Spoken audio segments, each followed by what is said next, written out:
Ushbu videoni ko'rib turgan barchaga shunaqa chiroylilar nasib qilsin. Xo'p. 3 xonalik xonadonimiz. Yangi kumsuvoqdan chiqqan. Hozir mana kumsuvoqqa grunt o'pkalarni beryapmiz. Bu yerga dushovoy zona bo'ladi. Xo'p, bu tomonga pataloylari gipsokardon bo'ladi, chekkalari o'rtasi natijnoy bo'ladi. Yana ko'ramiz. Bu yerga spalni zona bo'ladi. Xo'p. Ko'rib turibsizlar.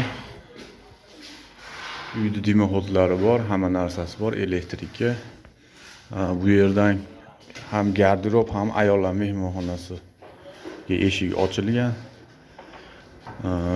Bu ham shu, atrofi gipsokardon, o'rtasi natijnoy, devorlari klassik uslubda. Atdelkalarni qilib beramiz, xudo xolasa. Xo'p, bu xonamiz detskiy bo'ladi. Bu ham shu tepasi natijnoy bo'ladi. Atrofi chekkalari 40 sm, 45 sm figura bo'ladi pataloylari. Xo'p, pollarimiz laminat bo'ladi, parket laminat.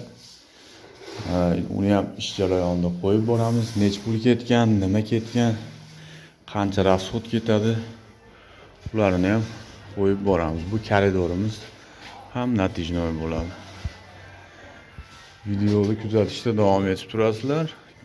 Yangi chiqqan videolarda ushbu ishlarimiz davomi bo'ladi. Parovoy отопление. Mana shunaqa grunt o'pkalari berildi. Endi sho'rlari chiqib olsa, ertaga sho'rlariga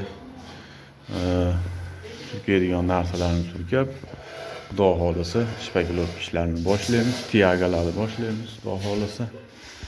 Bugun gipsokardon ishlari. Dushovoy zona bo'linyapti. Kuzatishda davom etinglar.